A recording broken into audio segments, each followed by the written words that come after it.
welcome to Inside the Game, our podcast, where we explore the culture, psychology, and the why behind sports performance. I'm Camilo, your host and former triathlete, and I'm so excited to be joined today by three amazing athletes who represent very different sides of sports. We have Brandon, former Harvard Cats player. Hey Brandon, how's it going? We have Ryan, a former skier who carved his path literally on snow. Jaime, who plays for the Chargers, he plays basketball for the Chargers at Campbellton College, and he has experienced the highs and lows of group dynamics and on and off the court. So, welcome guys. How's it going? Thanks for having us. Well, let's start with, would you like to start with some quick introductions about yourself, your background, your history, maybe just something quick, just for our audience, Ryan? Quick one, cool. Yeah, hi, my name is Ryan. Grew up skiing. I traveled all around North America competing, and then I transitioned into more backcountry style skiing. Worked with some companies, filming little videos, taking photos. Now I transitioned to school, but I'm pursuing a career in like backcountry skiing, ski guiding. Pretty cool. Welcome. Jaime, what about you? Yeah, well, my name is Jaime. I'm from Spain, moved here 6 years ago. And yeah, I've been playing basketball since I was 4.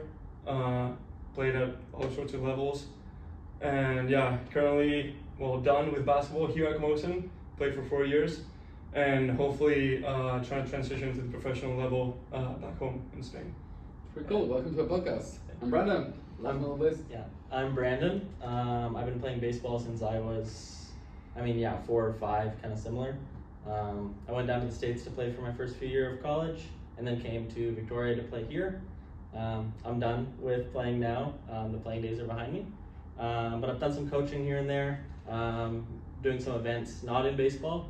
So I've kind of transitioned out of the high performance baseball life, but still obviously have a deep connection with it as I've played my whole life. So. You still have your elbow? Yeah, still elbow pain and shoulder pain all the time. Pretty cool. Okay, so welcome guys. Today we are breaking down organizational behavior in sports, but not in a textbook way. We are talking leadership, mental health, and the championship mindset today, from the lens of both team and individual sports. So let's get into it. To start with, I would like to ask you to describe your sport in one word, like skiing, basketball, and baseball in one word. So I'll go first. Lonely. Triathlon is empowering, yes, but at the end of the day, it's yourself against yourself. It's a really lonely sport, and you are your own motivator, though. So I think that's a word to describe triathlon. What about you, Ryan? One word. One word to describe. One word. Individualistic. Individualistic. That's cool. Great. Yeah. Jaime? I'm gonna say electric. Electric. Wow. Yeah. Yeah, you're a target. Makes sense. I should have chose that one. I think baseball is like a grind. I think the word is grind. I think the season is every single day. You play every single day, and it's a thing in baseball that it's just a super long, grindy season, and you practice an insane amount of time as your team. So I would go with grind for sure. Cool. So let's keep moving, guys. Let's start with our first section. Let's talk about leadership styles between individual and team sports. Let's dive into leadership. In triathlon, leadership looks very, very different. It's almost invisible. It's about self-discipline and consistency when nobody is watching. So you don't get called out by a coach if you miss a run. So the accountability is internal. But team sports are different, Brandon. There's a captain, a coach, support staff. Leadership is visible, vocal, and sometimes political.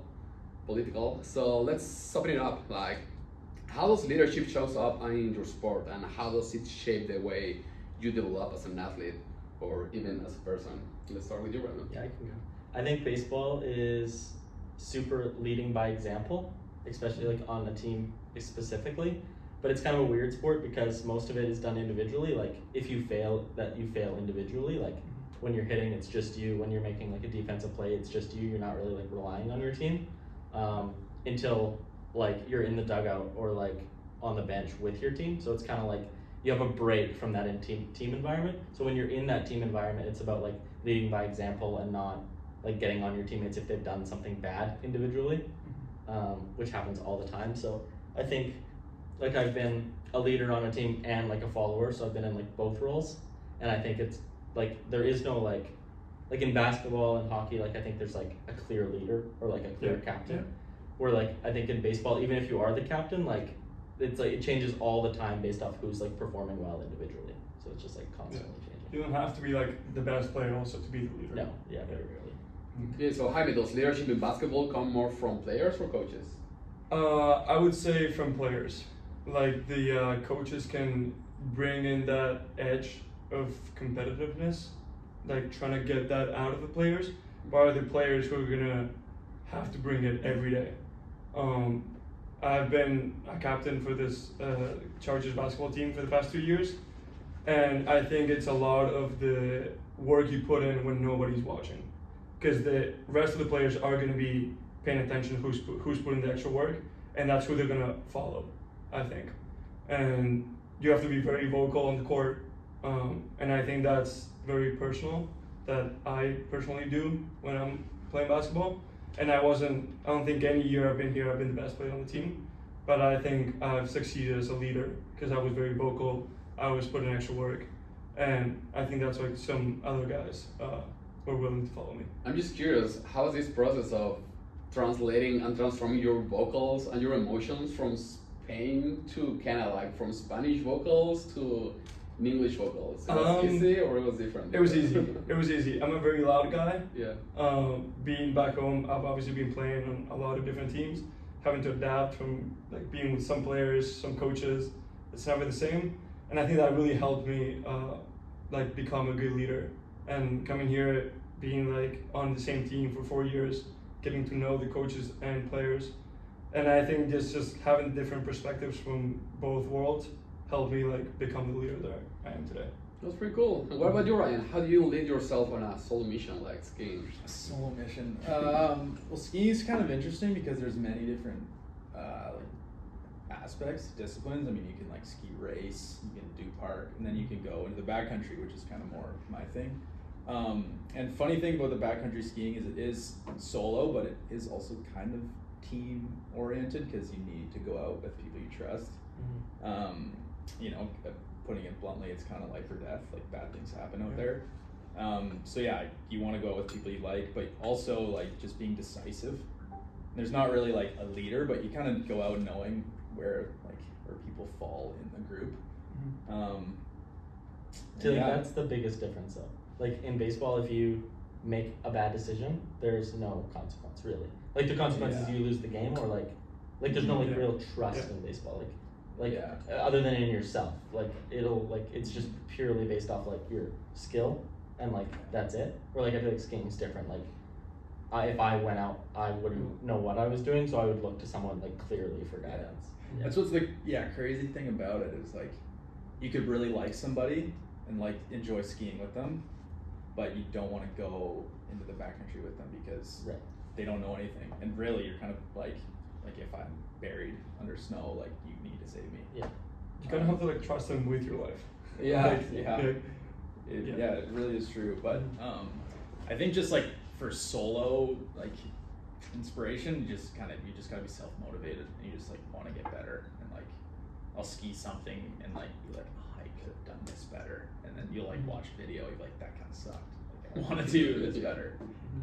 That's my experience with it.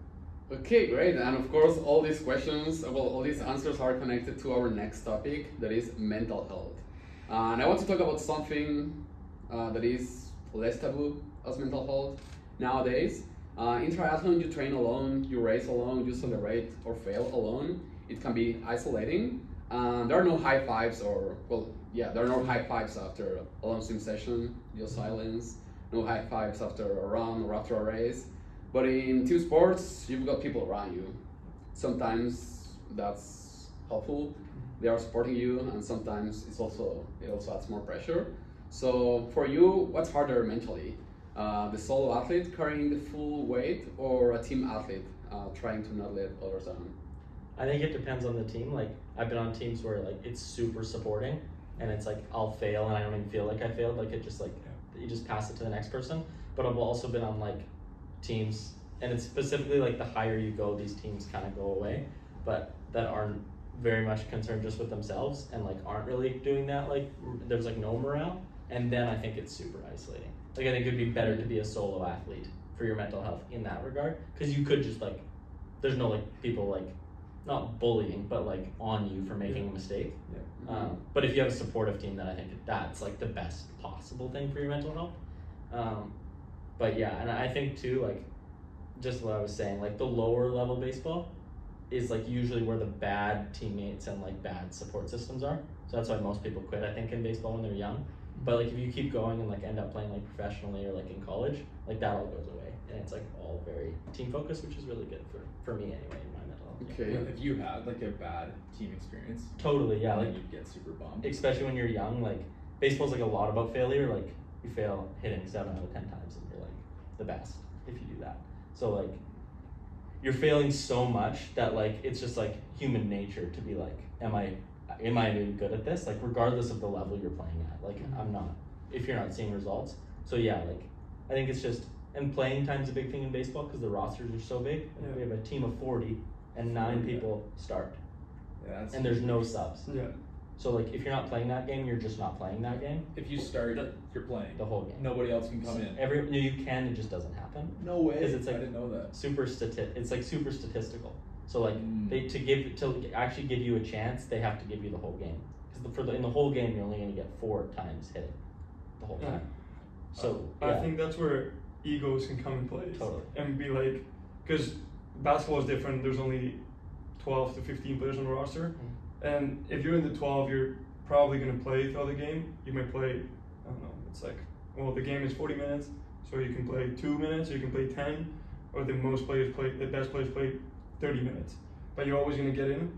But like, if you're in a roster where you see 10 or whatever 15 people playing, and you're always on the bench, that's where your ego comes in place, where you can be like, oh, you're playing and you're failing, and I'm sitting on the bench and I can't even prove that I can play. Yeah, and I think sorry to ramble, but I guess that's kind of what this is. But my during the end of my career, like, I mean, especially when I went to the States, because those rosters started at 60 in the fall and got cut down to 40. That's so many people. That I didn't realize the teams were that big. So like we would take 2 buses to our games in the fall, and like so if you get to the field, like they tell you if you're playing. If you're not playing, and the person ahead of you at your position does well, You're done. Like is there a lot of changeover or no? Like if you're doing No. well, if you're a catcher or whatever, and you're doing well, it's just you're kind of gonna stay. is what it is. Other catcher, you want So to like get in. eventually you'll get in because that person will mess up, and now it'll be your turn. And then if you do well, you can Then go. you're in. Then you're in. But yeah, I think it's a lot of like that, and that's where the coaches come in. Like some coaches just like, you can just like, and I've been on those teams where you're not the best. Like especially at the end of my career, like the higher I got, the less I was the top player on the team. I don't think I was ever the best player on the team. No. And all of a sudden now I'm the 35th best player on the team, and like some coaches keep you involved. Like you're gonna get in every 5th day, and they tell you that, and you're like, okay, I'm gonna get my work in, it's gonna be fine. And some coaches just like let you like, they forget about you kind of almost. Which can really affect mental health. Totally, yeah. Because you get bogged down into, oh, what am I doing wrong? Why am I not playing? Like, what is this guy doing that I'm not doing? Yeah. Like. But there's also like a really cool part to it too, because like you spend all that time like solo, like in your own head. So when it does like work, it's like the best feeling ever. Yeah. And like that's the draw. Yeah. So Jaime, do you think team culture can protect mental health, or can it sometimes silence it? Team culture? Yeah. I think team culture is absolutely beneficial for mental health. Okay. Like having a good environment somewhere like where you feel safe. Like I walk in my change room and I feel like I can talk about anything to anybody in there, and it's just 12 like brothers really that we spend every single day for I don't know 10 months together training, and like we all trying to accomplish that same goal. So there's from my point of view, there's no point in going at someone who failed at something that you could have failed to, because we're working towards the same goal. Like we're all trying to win. Like if I mess up, it's not me trying to mess up. It's just I was trying to do my best and it didn't work out. So I think team culture is huge for mental health. Yeah. Ryan looks we're in trouble. Yeah. So on a solo sport, how do you keep your Deal with mind mental health? healthy? What- Yeah. Do you have some strategies, good practices, yoga, mindfulness? How do you- Yoga. how do you I keep was your skiing a mind lot. I healthy? actually was pretty into yoga, but it's not for my mind. I don't know. I've never really thought about it that much. Really, like I played a little bit of team sports. Like I played soccer in high school, but yeah, skiing's a funny one because like you have a lot of downtime. So I found like on the downtime when you're alone and then you see, like, you know, on your phone someone doing something cool. You're like, this. What the hell am I doing? Yeah. But then when you're out doing it, you know, it's gratifying. You're like feel good, and then other people are looking at you thinking that way. But yeah, for mental health, I don't really know. I just like. Have you been seem burned to- out sometimes seem to- at some point of your career? What was that? Like burnout? Yeah, mentally? totally. Well, that's like when I was doing competitions. Those are a funny one for mental health because it's like they're judged events. So like two people could have an amazing run and they're gonna like this run more, but you don't really know like why. So a lot of the time, like I wouldn't do nearly as well as I wanted to, and I didn't really know why. And I'd like even talk to the judges, be like, "What can I do next?" And it would never really work out. So then you know you kind of get down to yourself and like. They're kind of scary, so I'd like try something kind of scary, and then at the end I wouldn't do very well, and I'd be like, and then you kind of get down, and that's like I because of that I was like I don't think I want to do this. I want to transition. That's like Yeah. identical experience to me. Like at the end of my baseball, that's like I was just burnt out of like like failing. Like it used to be like I would fail and then I would be like, okay, like you're saying, I know what I did wrong. I'm gonna go work on it, and like that drive to go do that, like started to fade, and like I think that's like I've been like involved in running like for the past like maybe 4 months, and it's been super cool because it's like as solo as it gets. Like it's literally just you. And it, like to be honest, it sucks while you're doing it. Like there is Running. yeah.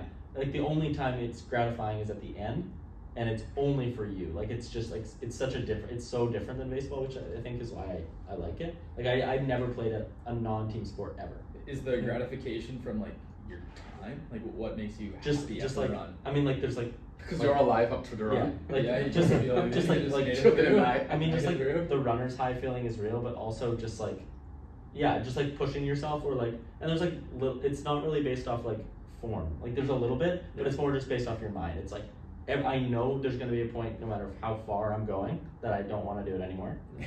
And just pushing through that. And it's just like, it's like, okay, I've done that. So like when I'm like out living my actual life doing stuff, when there's like something that I'm like, oh God, don't want to do this. It's like couldn't have been as hard as that running I just did, so I can just keep going, like kind of thing. Yeah, it's more like a life skill. Cool, yeah, totally.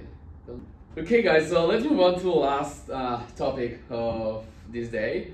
Let's talk about that killer instinct. In triathlon, your opponent is the clock, your mind. But you need a personal obsession with road because no one else is pushing you. But always wonder if it's easier to build a winning mindset when you have teammates around you. So, is that true, Brandon? Is easier? With the team. Is more difficult having that killer instinct? No, by having teammates around you. Yeah, I don't think it. Like at the end of the day, I think it's you. Like with I mean, I can't speak on basketball other than like high school basketball, but baseball's not really like that. Like you could be the best player on the team, and like that doesn't mean you're gonna have a good game like ever. Like there's a component of luck for sure. So like I could be the best shape I've ever been in, I could be the best skill I've ever been in and do really well and go like hit a ball really hard and still get out. So like I don't think there isn't really like a killer instinct or like a flow state you can get into. It's like putting yourself in like the best position that it might work out. Yeah. And like getting like where there's a possibility that you might do well. So there isn't like a takeover like killer instinct in baseball. Yeah. I would say there is in basketball for sure. Yeah. Like Totally. if you are the best player on the team, I'm like pretty confident I could name the best player on the team just by watching for the first 2 minutes of the game, because of like the way they act, the way they move, the way they like read the game, and I think having teammates really helps you like motivate you to like that killer instinct, to like wanting to win, because I want to win, but knowing that the rest of my teammates want to win, that makes me push myself harder. Because as I don't know about running, it's just for you, skiing is just for you, but I'm doing it for me and for the rest of my teammates. Like I don't know, let's say I'm shooting a shot, a game-winning shot, I'm hitting it I want to make it for them and for the coaches, for everybody that puts the work in. It's not just for me. So I think that changes from a team sport than an individual sport. Ryan, it Yeah. is easier to have a championship mindset in an individual sport where you can control everything. I think it kind of depends on the person, honestly. Mhm. But like for me, with competitions, like if I'd see my friend do really well, like do something cool, I'm like, yeah, I need to do something. I want to beat him. So that like kind of fueled me, even though it was myself. Like watching people do well, like made me want to do better. And then in terms of like when you're in the backcountry and you be able to jump, if like someone you're with lands a new trick, you're like, okay, I need to land a trick, and it kind of like hypes you up to do it. Whereas like, even though skiing is a solo sport, it isn't really, because I'm always with people, and like the crew is typically like you're getting energized and excited, and like especially if you're riding with people who are better than you, then you're like, oh, if he did that, I can do that. So Yeah, I feel like it's like it is solo, but it has aspects like that. Like, or if I'm in the backcountry, like I want my friend to do something cool, so I'll like help him to do it. Yeah, I can relate to that now. Like I've never played I've never competed at a high level in a solo sport, but like to be like just with running, like I'm not a high level runner, but like when I'm running with someone who's better than me, Mhm. like I want to keep, Yeah, I it's just huge. want to Try to keep keep up. up. Like Yeah, it's it's simple as huge. that. but I think that goes with each person's like competitiveness. Yeah. Like you might be, I mean, not if you're running triathlons, but if you're just running, some people just run for the Like sake recreational, of just just like to do it. I need to stay in shape. Yeah. But like there are some runners who are like trying to win every race they run. So like I think it's very like personal. Yeah. Like Totally. to your how competitive you Yeah. are. But and with baseball, because like, I mean that's my like main experience. There's like I've never seen a baseball highlight in person or on video where it's like a complete takeover by one person, like ever. It's always like something kind of fluke happened, which is why this season is so long, and why, like I was saying earlier, like people have to play, because for like statistically for me, like I can't know who the best hitter is until I've seen them play 200 games, like Yeah. because that's when it'll even out. But like you're right. Like I can go watch a basketball game. I went and watched the Chargers games, and I can just based off who's scoring the most. Yeah. Like it's obvious who's better than the other. Yeah. Oh yeah. Yeah. Okay, guys, so thank you for sharing like really interesting information. But just to wrap up this podcast, let's do a quick lightning round of questions. Just keep it short and real. Well, let's have this quick round. First question: best leader you ever have, Ryan? Best leader I ever had in anything, or in skiing? Yeah, anything. In anything. Best leader I ever had. I'll say actually my high school soccer coach, Gary Anderson. Okay. NFL legend. He was awesome. Any reason behind that? He just like motivated the team. I just like, it was pretty well the only, I mean, like I played soccer through high school, but it was the only real team I've been on, but I was so into it. And besides that, like, you know, I like skiing and skateboarding and stuff, but this team, I like love being on the team. Right. Yeah, he You was might be so listening to this podcast. Yeah, it's up here. Yeah, it was good. Okay, Jaime, what about you? Best leader you ever had? I'm gonna say my coaches here at Camosun, both Jeff and Chris, they made us want to win games for them. Like everything, all the work we put in as the players, it was just for them. Like we didn't care about our success. They put in so much work, and they care so much about us that everything we did was for them. Shit, sounds good. Brendan? I had a basketball coach, Mr. Grenier, Well, in grade 9 or 10, maybe both. And he, like I was playing baseball at the time, and basketball was kind of a side thing for me. And I'd never played a sport, and like loved just to go play. And like he would just like let us kind of play. Like it wasn't super as structured. And that was like my first experience with that. And yeah, he like showed me, I guess, that you can like. Not that I was like, and I took it to baseball too. Like I wasn't having as much fun with baseball. Like I was just training, and like I forgot to have fun with it and then I would like go to basketball, and it was just fun. And like there was some structure, but like he showed me that yeah, you can have just play something for fun. Kinda. Yeah. That is huge. Doing it for fun. You get better. Yeah, totally. Yeah. Pretty cool. So And obviously, I should have been on the Chargers. Oh, for sure. For sure. You could have been. moving on to the next quick question regarding mental health. What pre-game ritual you swear by, just to keep your mind clear?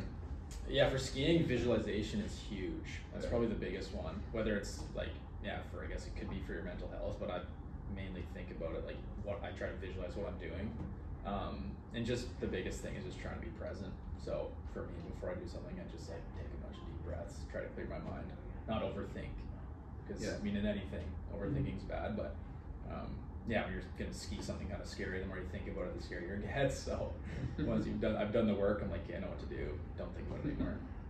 Right, Jaime, any ritual before hitting the court? I watch film. Film. I just look at me doing good things. I just look at some highlights, some tape that I have, that I can look back at it and build my confidence up, and that I know I'm capable of doing some things, but there's always some doubts in your mind.